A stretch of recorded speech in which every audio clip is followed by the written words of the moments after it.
I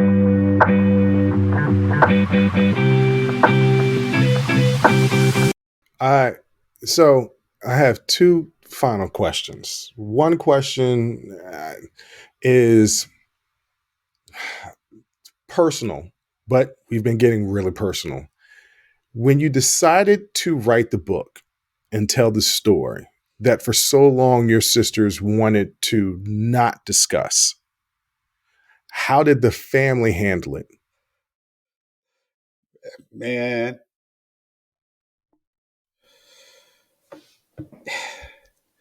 in 2013, I went to a conference in San Diego put on by the great motivational speaker and author Lisa Nichols. She was putting on a conference, and part of the conference was how to write a book in 20 minutes.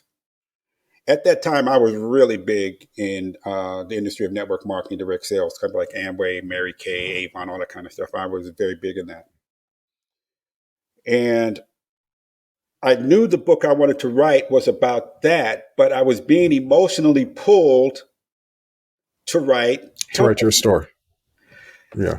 And yet I knew I could not write this book without talking to my sisters. Mm-hmm.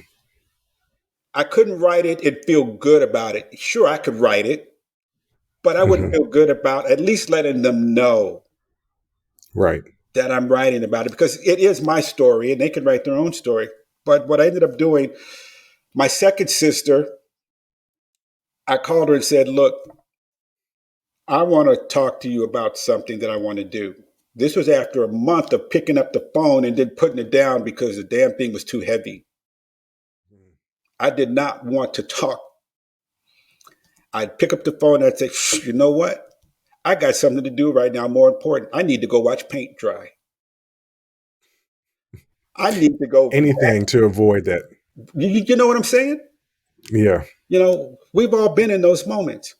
But I eventually picked up the phone and I called her and said, look, I need to talk to you about something I want to write. And she said, come on over. Got to her house and we're standing outside in front of her garage and I'm in tears saying how I want to write this book from a brother's perspective, but I want you to know that I am not writing this to throw anyone under the bus or to point fingers, but I want to tell people what's going on and how our story doesn't have to end in tragedy. It could be used as a healing tool. That's my thing. Our family story does not have to end in tragedy, and how it doesn't end in tragedy is being put to good use to help other children, other families, other brothers and sisters heal. And so I'm in tears, Bruce. I am an absolute mess. And she looks at me and puts her hand on my shoulder. It's okay. You should write this book. It was the last thing I was expecting. She said, you should write this book. It's not my story. It's not this girl's story. It's your story. I said, are you sure? She said, yes. I called my oldest sister, the one who said, you can't talk about it. If the second sister's phone weighed 1,000 pounds, hers weighed a ton. I was expecting her to say, hell no. She said, yeah. We haven't even talked about it. She said, you need to Yeah. write it. I ended up speaking to the three sisters that contribute to the book. They're like, yes. One sister, the twin who that he got pregnant, she said, after reading the book, she said, I had no idea you boys were carrying all this trauma. I thought you boys didn't talk about it because you didn't care.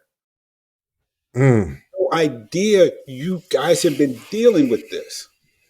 I said, we Mm-hmm. didn't talk about it because you said we couldn't. So after going to the conference in San Diego, I was called up stage to talk about it. I finally got them to say, call on me. I got a book idea. They called me up and I Mm-hmm. told people about it. The room was silent, some 500-600 people. It just, you could hear a pin hit carpet. It was that silent. I went back to my desk and I was swarmed by women. He said, I had mm, no idea this is what my brother was going through. I had no idea my brother's been carried. mm, I had no idea. We need to hear your story. You need to share this with brothers. My brother needs to read this book. My brother needs to know he's not alone. It was just too much. mm, So I got up out of my seat, went to the double doors, and I was out in the hall.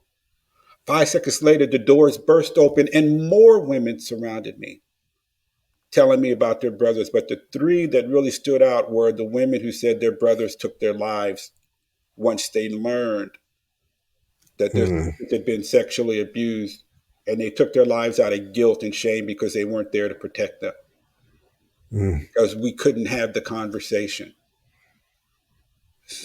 So there's a lot here to unpack with this particular conversation you and I are having, and I gotta say, thanks for giving me the time, because this is not an easy topic for men to talk about.